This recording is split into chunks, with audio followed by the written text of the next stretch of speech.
The auctioneer's hammer hung suspended in the air, and the silence in the farmhouse hall was so dense that you could hear the wind hitting the old tiles of the big house. Dalva held the envelope with the savings of an entire year of work, her hands trembling, her eyes fixed on the woman sitting in the first row, Donna Ernestina, the same one who, exactly 1 year earlier, had torn up her work in front of the entire village and shouted that she was nothing but a beggar who did not even know how to sew a button. "I bid 300, said Dalva, and her own voice did not sound like hers. A murmur ran through the hall. Donna Ernestina turned her face, pale as wax. 300, going once, announced the auctioneer. 300, going twice. No one made another bid. 300, going 3 times. Sold. The Boa Vista farm now belongs to Mrs. Dalva Ferreira. And it was in that instant, with the hammer hitting the table, that Dalva understood that the deepest humiliation of her life had turned, exactly 1 year later, into the most silent victory she had ever lived.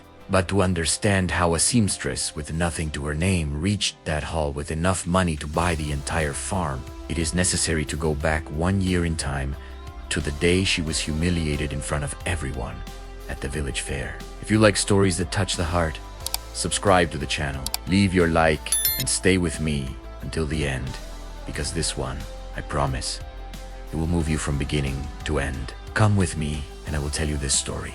Vila das Oqueixas was one of those small towns where everyone knew everyone else's name, and where a single family seemed to own almost everything. Lands, the warehouse, even the respect of the people. That family was Donna Ernestina's, widow of an old colonel, owner of the Boa Vista farm, the largest in the region. Dalva had no farm, no heavy surname, nothing but her own hands. Since she was a little girl, she had learned to embroider with her grandmother, Vichica, who had raised her after Dalva's parents died early, in a time she barely remembered. The two of them grew up in a simple little house on the edge of the road that led to the fair, planting a borrowed piece of land and living from the embroidery that Vichica had taught with patience, stitch by stitch, until Dalva's hands became as skilled as her grandmother's. Married for 3 years to Vicente, a man of few words and steady work, who helped on other people's crops and, in his spare time, fixed fences and roofs for the neighbors. Dalva lived modestly, but with dignity. They did not have children yet, and sometimes, at night, they talked quietly about the desire to one day have a bigger house, a piece of land that was theirs alone, to raise the children they dreamed of having. It was a simple dream, the size of the life they led, but it seemed as distant as the stars. Vichica always said that a person's true wealth was in their hands and in the name they carried, not in the size of the property. "No one can steal what you know how to do," she repeated, while teaching her granddaughter the most difficult embroidery stitches, those that required a weaver's patience and attentive eyes. It was like that, stitch by stitch, year after year, that Dalva learned not only to embroider, but also to face life with her head held high, even when her pockets were empty. And it was precisely the dignity that Donna Ernestina tried to rip from her. On a Saturday at the fair that no one in the village would ever forget, for months Donna Ernestina had ordered an entire embroidered trousseau for her niece's wedding. Towels, sheets, dishcloths, everything with the bride's initials intertwined in colored threads. Dalva had worked entire nights, by lamplight, to deliver everything on the agreed deadline. When she finally brought the finished pieces, carefully folded in a clean cloth bundle, she expected to receive the payment that would sustain the house for months. Donna Ernestina, however, surrounded by other ladies of the village in the middle of the fair, opened the bundle, examined the pieces with disdain, and, raising her voice so that everyone could hear, declared that the work was poorly done, crooked, unworthy of her family. "This here looks like something a child learning to sew would make," she said, shaking one of the towels in the air. "I will not pay a single cent for this garbage. You yourself approved the design." "Donna Ernestina," replied Dalva, trying to keep her voice firm, "each stitch was made as you requested." "Are you calling me a liar, you insolent girl?" Donna Ernestina's voice grew even louder, and a circle of curious people began to form around the two. "You poor people always think you can fool those who work their whole lives to have what they have. I know people of your kind. They ask for money in advance, deliver questionable quality work, and still have the nerve to ask for more. She then tore the towel in half, in front of everyone, and threw the pieces at Dalva's feet. Go, beg for alms, somewhere else. Here, those who do not know how to work properly do not get paid. The silence that followed was worse than any scream. No one at the fair moved to defend Dalva, because almost everyone there owed something to Donna Ernestina. A loan, a rented piece of land, a pending favor. Fear silenced mouths faster than any shame. Some women who had known Dalva since childhood lowered their eyes to their own bags, pretending to examine vegetables they had already chosen. A man who owed months of rent to the Boavista farm turned around and walked away, as if a faster step could erase what he had just witnessed. And Dalva, kneeling on the beaten earth floor of the fair, felt each of those averted gazes like a second humiliation, perhaps even more painful than the first. It was Bo Chica, already bent by age, but with her gaze still firm, who stepped forward. My granddaughter embroidered each piece with care. Donna Ernestina and Jugano. That what you are doing here is not about quality at all. It is about humiliating someone who has no way to fight back. You should shut that old mouth of yours, replied Donna Ernestina, without even looking at her, before I remembered to collect the rent for the little plot of land where you to hide like rats. Vicente came running when he heard the commotion, pushed his way through the crowd, and, upon seeing his wife kneeling to pick up the torn pieces of cloth, felt a rage that he had to swallow along with the shame. He could have shouted, he could have gone after her. But he looked at Dalva, looked at Bochica, and understood that the only possible response at that moment was dignity. Let's go home, he said quietly, helping the two of them to stand up. This is no place for people who have self-respect. That night, in a simple little house, Vichica sat Dalva at the kitchen table and took from inside an old chest a rusty little tin. Inside it were some coins saved over decades and a thin ring worn by time. This here is not much, but it is everything I have, said the grandmother, placing the tin in her granddaughter's hands. Keep it with you, not for its value, but for the promise it carries. Your grandfather gave me this ring on the day he promised he would never let poverty erase our dignity, and he never did. My daughter, he never did. Grandma, what happened today was too unfair. I do not know if I can continue embroidering after this. You will continue. Yes, replied Vichica, holding her granddaughter's face between her wrinkled hands. Not for Donna Ernestina, not to prove anything to her. You will continue because this is yours. No one can tear up what you know how to do with your own hands. One day, and I will not be here to see it, but one day this shame will turn into pride. Trust me. A few days later, Viochica fell ill. Her tired heart, which had held so many of life's pains without complaining, simply stopped resisting. She passed away in peace, in the early morning, with Dalva's hand holding hers until the last moment. At the simple funeral, in the small village cemetery, almost no one appeared, except for Vicente, 2 or 3 kind-hearted neighbors, and Dalva, who cried not only for the loss of her grandmother, but also for the certainty that, from then on, she would have to learn to walk alone. It was beside the freshly closed grave that Dalva made, in silence, a promise. She would never again let anyone step on her dignity, and she would work, with her own hands, until she turned that pain into something good. In the following months, Dalva and Vicente decided to start over from zero, but with a different purpose. Instead of waiting for orders from people like Donna Ernestina, Dalva began taking her embroideries to fairs in neighboring towns, where no one knew her as Old Chica's granddaughter, but as a craftswoman with talented hands.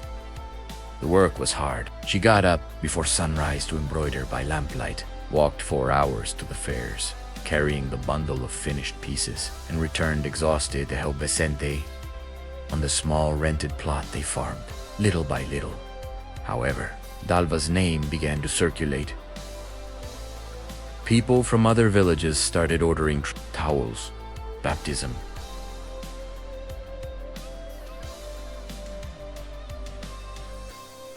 close, always praising the care and honesty of the young woman who never charged more than agreed, and always delivered on time. "Do you remember what your grandmother said?" Vicente would ask at night, watching Dalva count the few coins that were accumulating in a tin box, the same one her grandmother had given her, that one day this shame would turn into pride.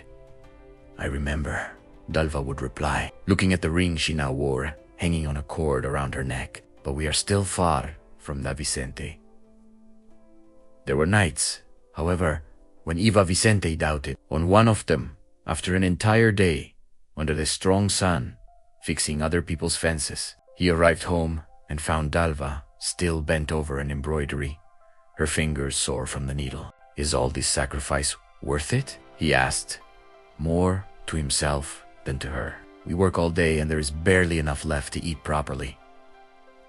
Dalva stopped what she was doing, looked at her husband with a tiredness that was also hers, and replied, "It is worth it.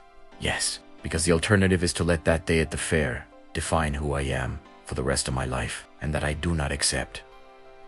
It was around that time that a lady from a neighboring village, Donna Benta, ordered a complete trousseau for her youngest daughter's wedding. Upon receiving the finished work, she examined each piece carefully, was moved by the delicacy of the stitches, and insisted on paying a little more than agreed. "Work like yours deserves to be well paid, my daughter," said Donna Benta, squeezing Dalva's hands, "and it deserves to be known far from here." From that day on, Dalva's name began to circulate also outside Villa das Ocasias, carried by word of mouth by those who valued honest and well-done work. While Dalva rebuilt her life on the other side of the village, the Boa Vista farm began to crumble from within. Donna Ernestina had entrusted the administration of the lands to her son, Norberto, a young man more interested in card games in neighboring towns and risky businesses than in taking care of what the family had built over generations. Norberto sold cattle at bad prices to cover gambling debts,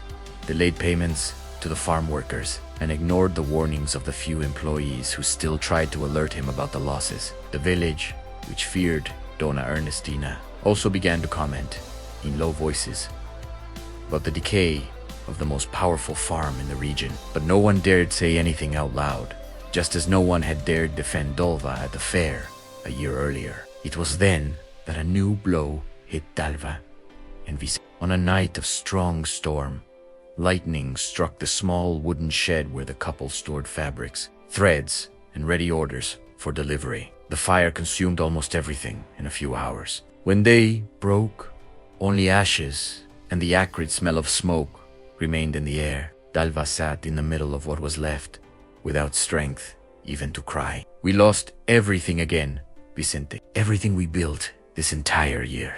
Vicente knelt beside her, took her hands blackened with soot, and said, with a choked but firm voice, "We did not lose everything. Your hands are still here, and your name, which you built with honest work. The fire could not burn that." What happened in the following days surprised the couple. Neighbors who, a year earlier, had lowered their heads before Dalva's humiliation at the fair, appeared one by one at the door of the little house, bringing saved scraps of fabric, balls of thread, wood to rebuild the shed. Many of them had also been mistreated, in one way or another, by Donna Ernestina or her son, and saw in Dalva a kind of mirror of the courage they had never had the courage to show. "We stayed silent that day, and that weighed on our conscience all this time," said Mr. Aristides, owner of a small store, handing over a roll of white thread. "Let us help now, at least. In a few weeks, with the hands and hearts of half the village involved, the shed was rebuilt. Dalva's work began again, now with a different foundation, that of a community that had finally decided to unite instead of staying silent. It was on one of those afternoons of rebuilt work that the news came running through the village. The Boa Vista farm, indebted to the last cent due to Norberto's decisions, would be taken to public auction to pay the family's debts. Dalva, upon hearing the news, stood still for a long moment, looking at the ring hanging around her neck. "Vichica said that one day this shame would turn into pride," she murmured to Vicente. "I never imagined it would be like this." "Are you thinking what I am thinking?" asked Vicente, a strange gleam in his eyes. "I am thinking that it would not be about any revenge," replied Dalva. "It would be about showing that those who work with honesty, sooner or later, reap what they sow, and that no one takes our dignity from us." There were only a few weeks left until the auction, and Dalva and Vicente gathered everything they had saved over that entire year of work. The savings from the tin box, the money from the last big orders, and even a small loan that the owner of the warehouse in the neighboring village, a loyal client of Dalva for months, offered without hesitation, confident in the name she had built. But there was still money missing, and courage missing to believe that a seamstress and a farm laborer could really compete in an auction against other farmers in the region. It was then that the entire village, that same village that had watched silently as Dalva was humiliated a year earlier, decided to move. Mr. Aristides organized a collection at the store. Families who owed Dalva a favor for a free embroidery done in difficult times. Families who had never owed anything, but who simply wanted to see justice done, left coins, crumpled bills, small amounts in the box that circulated from hand to hand. "This is not charity," said Aristides, handing the collected money to Dalva on the eve of the auction. "This is the village paying a debt that has been pending for a year. The debt of not having had the courage to defend you that day." Dalva, moved, squeezed the calloused hands of each neighbor who was there. "I do not know if we will succeed," she said, looking at the sum gathered. "But I know that, winning or losing, you have already given back to me something I thought I had lost forever." "What?" asked someone. "The faith that people, deep down, still care about each other." That night, before going to sleep, Dalva sat on the veranda next to Vicente, counting and recounting the money gathered, as if repeating the gesture could make the amount grow more. "Your grandmother would be proud to see this," said Vicente, pointing to the ring around her neck. "Not for the money, for how many people came to help." "I just hope I do not disappoint anyone tomorrow," replied Dalva, her voice small for the first time in months. "You have not disappointed anyone," he said, holding her hand firmly. "Whatever happens tomorrow, you have already rebuilt everything you lost, and more. The auction is just a detail now." On the day of the auction, the main hall of the Boa Vista farm was packed. Farmers from various regions came to evaluate the lands, attracted by the low price of an indebted property. Donna Ernestina, already much thinner and with a tired look, sat in the first row, next to a downcast Norberto, unable to face anyone. When Dalva entered, holding the envelope with all the money gathered, a murmur of astonishment ran through the hall. Some recognized immediately the seamstress humiliated at the fair a year earlier. Others had already heard of her name, but had never associated it with the face. The auction began. Other farmers made moderate bids, testing the ground, without much real interest. The fame of Norberto's poor management had scared away most serious buyers. When the value began to stagnate, Dalva stood up.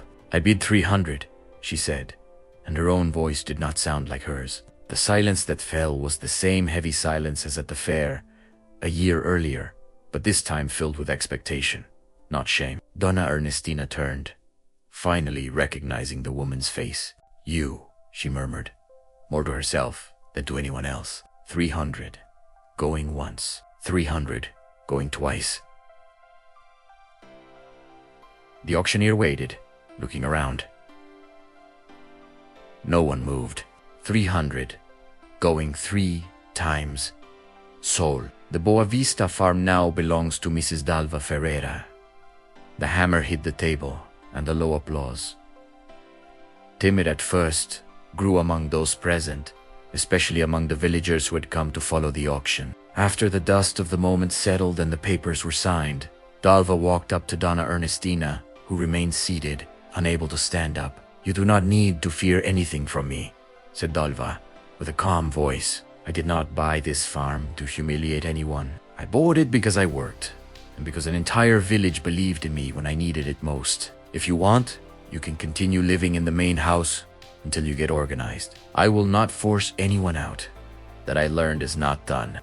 Donna Ernestina, for the first time in many years, lowered her eyes, and a solitary tear ran down her wrinkled face. "I tore up your work in front of everyone. she said, her voice choked. "And you offered me a roof. My grandmother taught me that our dignity does not depend on what others do to us," replied Dalva. "It depends on what we do with what is left." In the following months, the Boa Vista farm prospered again, now under the attentive care of Dalva and Vicente, who treated the old workers with respect, paid salaries on time, and turned part of the main house into a small sewing and embroidery workshop, where other women from the village, many of them single mothers or widows, found dignified work. Donna Ernestina, sometime later, left the farm of her own will. "Thank you for not doing to me what I did to you," she said, simply. "I will not forget that.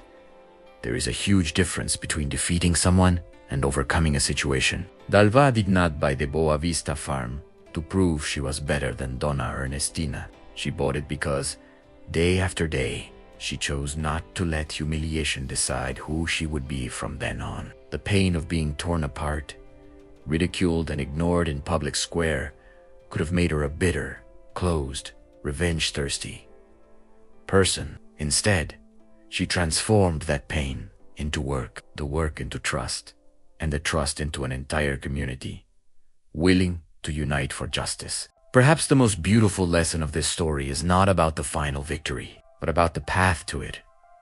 About a village that learned, late, but learned, that staying silent in the face of injustice has a price, and that it takes courage to repair even one's own silences. And about Dalva, who, even after conquering everything, chose to extend her hand to those who hurt her, because she understood that dignity is not measured by revenge, but by the greatness of those who choose not to become what hurt them. If this story touched your heart, if you have ever gone through a humiliation and had to rebuild your own dignity from zero, leave your word here in the comments. Your story may be exactly what another person needs to read today.